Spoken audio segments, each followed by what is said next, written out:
Don't pay me no attention. I ain't got no degree. Yep. It's different now, man. You know what I'm hearing now, especially with friends who own businesses? Less and less young people are working nowadays. They're just not working. I mean, I don't know if you've noticed, but everyone is hiring. Every restaurant, like everyone is hiring. And according to things I've read, and once again talking to business owners, is, dude, we'll get someone. They'll come in for a week. They'll come in for a couple of weeks, and they leave because they're not happy. You know, now one of the requirements, I guess, you got to make a certain amount of money, you got to this, and you got to be happy. Like, dude, I don't get this news. I almost snatched my son one day, man, because he can't work without the phone in his hand. Dude, rake the leaves up, dude. Take you 20 minutes. Put your phone in your pocket, rake the leaves up. I turned my back and he looked at the phone again. Dude, put the goddamn phone down. You know, dude, why can't you do it? What is, dude, it's gonna be a Betty Ford clinic for fucking phone addiction.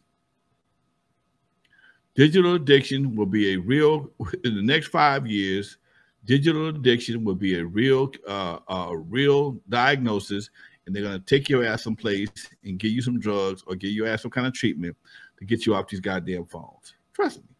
I believe it, dude. I believe it like I believe in God. Okay? I believe like I believe in God, dude.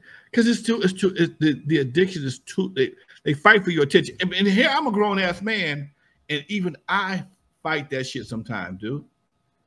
I have the phone on, the TV on, my Amazon is in the background, and the computer. I'm working on the computer at the same time. I'm trying to do all that shit. Everything looking for my attention, and you ain't got but one brain. And I don't know if we can handle all that shit, man.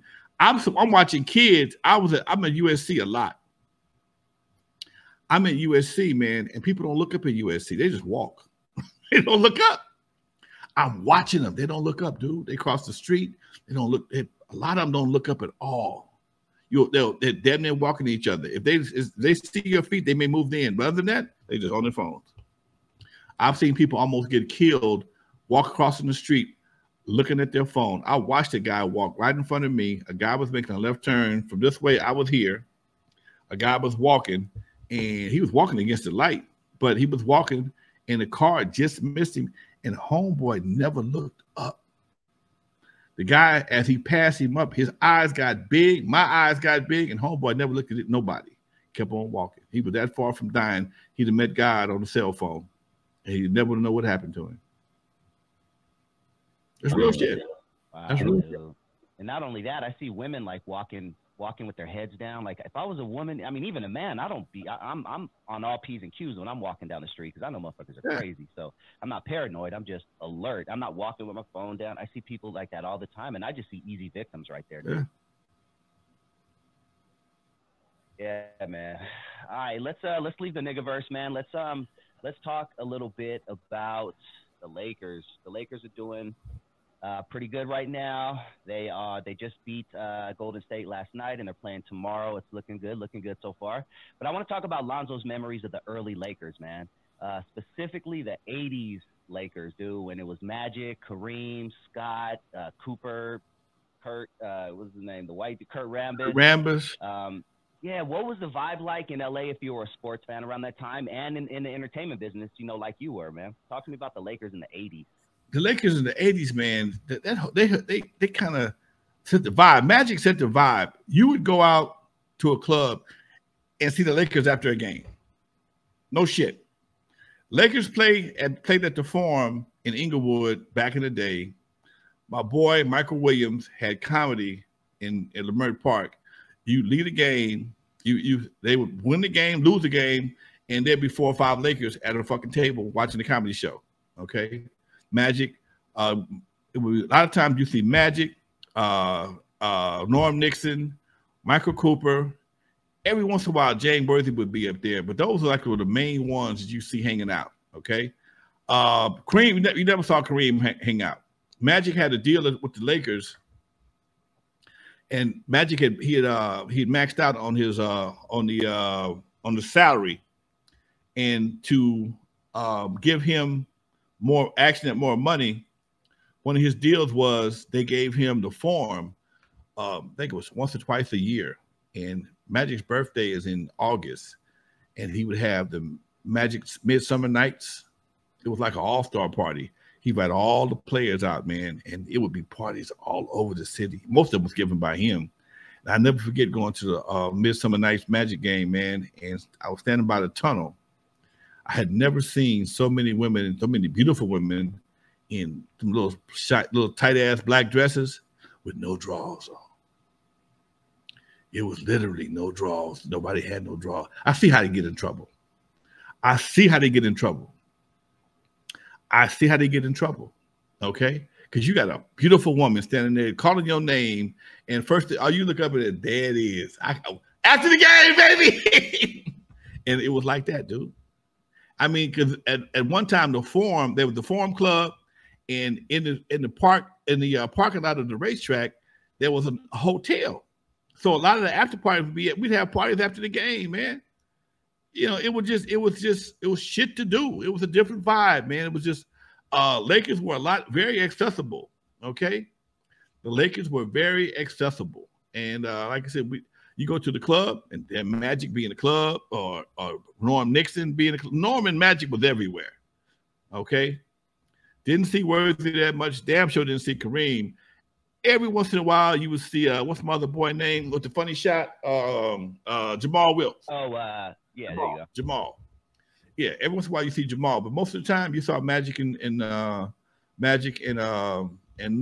and it just was it was a hell of a thing, man. I mean, it was the '80s, dude. The ’80s was the shit, man. '80s, that's what they had, them tight ass goddamn fucking.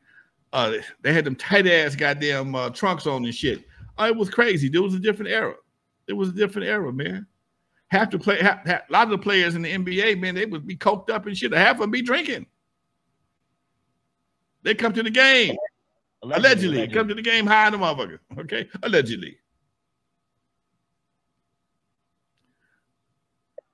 Hey, Isaiah, rephrase your question, but Isaiah wants to know, I think he says, Lonzo, did the Lakers winning bring or slow down gang violence at all? I think that's what he meant. Did the Lakers winning slow down gang violence at all? Well, the Lakers was winning. It slowed down everything. Sped up the alcohol and slowed down everything else, traffic and anything else.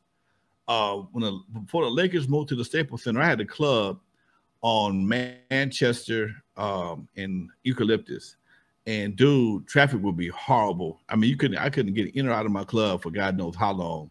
This is the '90s though. This is the late '90s, right before they moved to the Staples, before they built the Staples Center, and it was just it just was a hell of a vibe, man. I can't say it slowed anything down, but it did give the city some continuity, because it gave us something to get something to look forward to, man. When Kareem, wasn't nobody like Kareem and Magic together, dude. Shaq and Kobe was good. Don't get me wrong. They was some shit. But to see it for the first time, okay? To see it for the first time, see somebody like Magic Johnson, Kareem got sick, and Magic had to go in there and play center, okay? Dude, that was some phenomenal shit, okay? When Kareem, when he had the sky hook, dude, could nobody do that? I saw LeBron drop a sky hook last night. I think he dropped a sky hook last night, but you didn't see that shit. And then you got guys like Kurt Rambis. When Kurt Rambis came on the field, somebody about to get fucked up. When Kurt Rambis came on the field, somebody finna get their ass whooped. That was his job. Beat somebody up, beat somebody. Whoever's scoring finna get their ass whooped, and he gonna foul out. And that was the shit. Okay.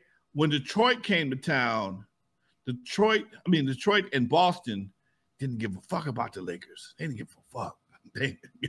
All that fancy shit. We should whoop y'all ass. Huh? When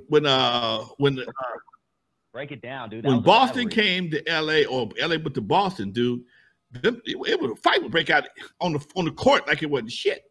Okay.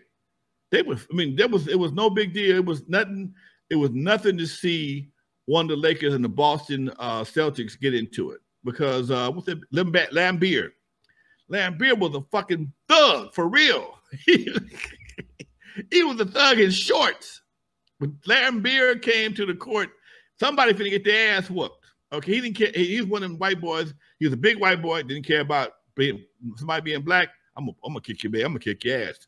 He one of them country dudes. Okay, he reminded you of them country boys. They didn't give a damn about about being a big black dude. Because some dudes get intimidated. He wasn't intimidated.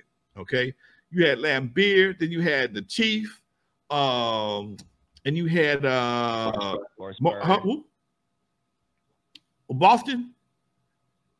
Oh, go ahead. Yeah, the Larry Bird. Right? Okay, so you got Bird shooting the lights out, talking shit. They said Larry Bird was one of the best shit talkers. He get in your head like nobody else could. Tell you what he gonna do before he do it, and then he do the shit. Okay, and that would piss you off. And like I said, then Lambeer, if you was doing too much, Lambeer come beat your ass. And then you got then you had Detroit Pistons. That was a whole nother situation. Okay. So the games were exciting, and the games were exciting not so much for the win or lose, for the action, because man, hard fouls, they hadn't even come up with the hard fouls yet. So they was beating people's asses for real. You go up too high and end up on your back for real. Okay. Them short ass shorts, niggas nuts falling out. Oh, it was crazy.